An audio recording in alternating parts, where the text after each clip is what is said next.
Our very special guest today is one of the greatest conductors of Western classical music of all times. He is Indian and he has performed with the most renowned orchestras and musicians, and he became a world citizen long before the phrase became fashionable. Zubin Mehta is with us today. Thank you so much, Mr. Mehta, for talking to NDTV. World citizen, yes, but Indian first.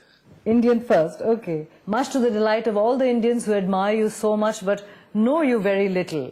We've always wondered how Indian is Zubin Mehta. And is it true, the story about you carrying a box of chilies with you everywhere you go? Yes, because I have still not gotten used to Western food. My chilies are my savior. Chilies are not Indian, of course. I get whatever hot chilies I can lay my hands on. But, you know, for instance, we have these dinners after concerts, sponsors dinners. You know what kind of food we get there.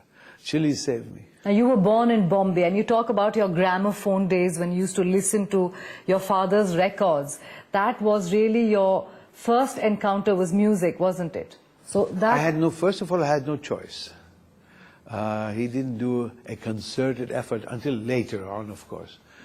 I don't remember the first time I heard music in my life because it was always in my home. He was either teaching or practicing or rehearsing. I think I learned music and Gujarati at the same time. And my father's influence was, of course, indelible.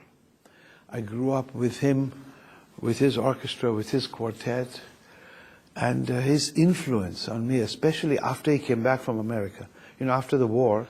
So that was an ongoing 24 hours a day education for me, which then manifested itself when I went to Vienna practically, because that's when I heard a really good symphony orchestra for the first time in my life.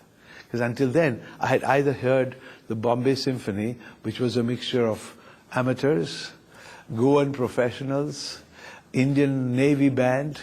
It was really a mixture of, I mean, the odd couple is nothing compared to our orchestra. And apparently in the Navy band, members used to even wear the uniforms, yes. When they went on yes. So that milieu wasn't present then for Western classical music, isn't it? And your father also had to, at a certain point, leave India.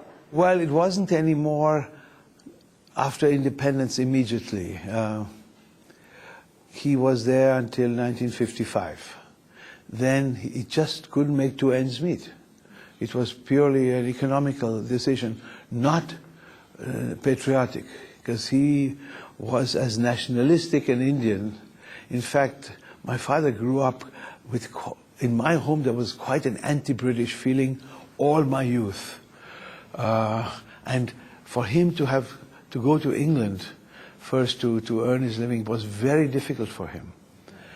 Also, he had rough times, especially when his first job was in Glasgow. He couldn't get even a room to live in because they would see him as an Indian and not allow him in. This was 1955, were different times also in the British Isles. And finally he settled in Manchester and then went to New York or Philadelphia.